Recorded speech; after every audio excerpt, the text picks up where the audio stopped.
Opa, Flávio Dino estava certo. Mexeu num ninho de cobras e agora a CGU descobre a farra com dinheiro público que Bolsonaro deu de presente para Arthur Lira e para o Centrão. Essa farra deixou muita gente rica e elegeu muito prefeito da direita e da extrema direita. Agora, 9 horas e 57 minutos, o Conexão Globo News começa a trazer para vocês aqui os primeiros achados oficiais, formais, da Controladoria Geral da União, o órgão que fiscaliza a administração pública federal em cima da execução das emendas individuais, emendas de comissões, do chamado orçamento secreto, que o parlamento usufruiu durante anos, sem prestar contas, mesmo após determinação do Supremo Tribunal Federal.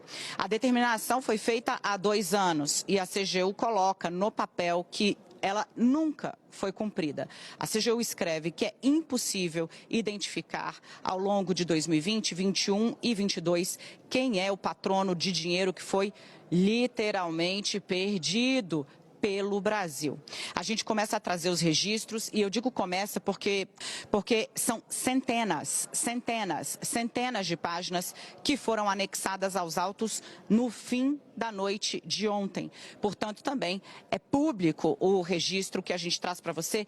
Nos 20 municípios desta amostra, que 20 municípios são esses, Daniela? A CGU fez um pente fino, pegou 30 municípios no total que tinham recebido um volume bastante significativo de dinheiro, fez um pente fino e foi reduzindo para você. Nos 20 municípios dessa amostra, entre as 158 obras patrocinadas com emendas, e aí eu vou pedir para você esquecer esse palavreado técnico, são emendas do relator, ou seja, de orçamento secreto e de comissão, 57, ou seja, 1/3 dessas emendas não estavam iniciadas. 4 estavam paradas, 25% em execução e 58 concluídas. Ou seja, o dinheiro foi destinado e 1/3 das obras nem sequer começou. Detalhe, esse dinheiro é naquela base da transferência a mais rápida possível. De novo, isso é uma auditoria oficial feita pela CGU nos dados que são existentes sobre o gasto das emendas secretas. Você vai ver aí a CGU explicando, que entre os 43 instrumentos que tratam de aquisição de equipamentos, móveis, veículos, em 22 haviam sido adquiridos todos os bens.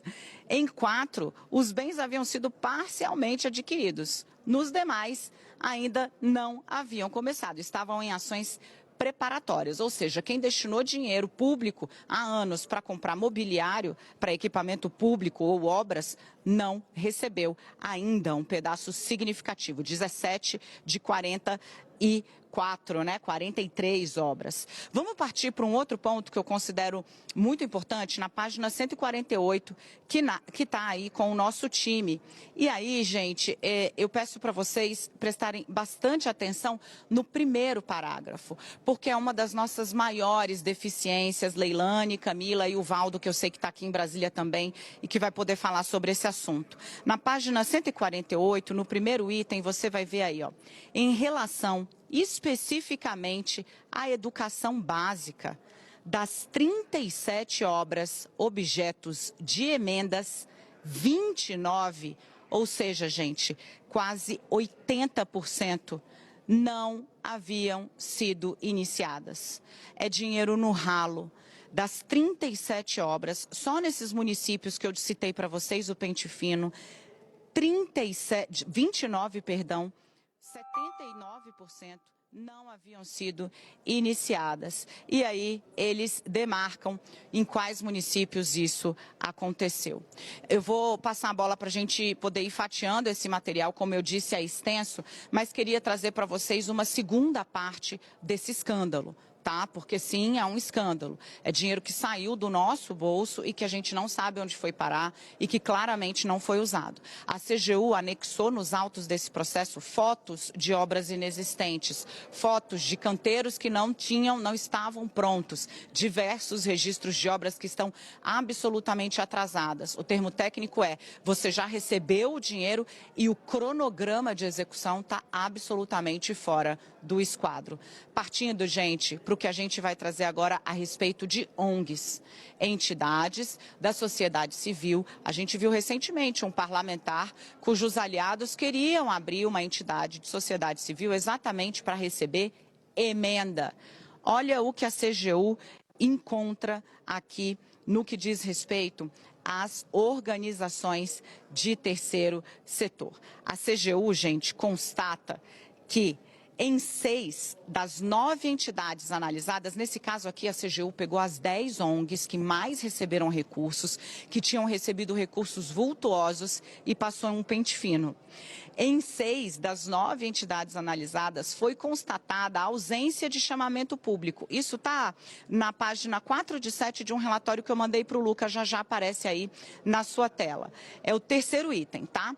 De 6 das 9 entidades, boa gente, muito obrigada. 6 das 9 entidades analisadas foram contratadas basicamente sem que tivesse qualquer tipo de concurso, para comprovar que elas tinham o melhor preço, a melhor prestação de serviço. E agora vamos para o quarto ponto, a respeito da capacidade operacional e técnica para a execução do objeto, ou seja, daquilo que ela recebeu dinheiro para fazer. Verificou-se que 5 das 10 ONGs das entidades não dispõem nem de equipe, nem de estrutura material ou física para executar os trabalhos.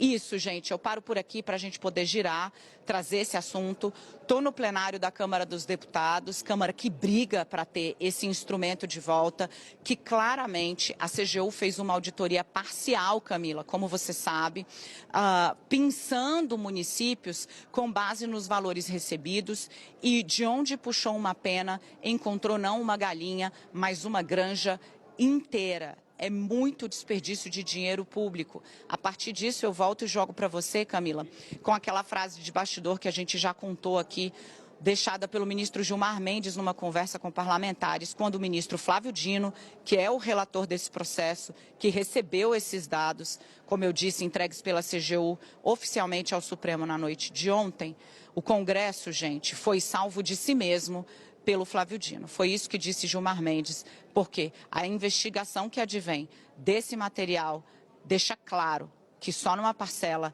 há farto indício de que houve má versação de dinheiro público, no mínimo.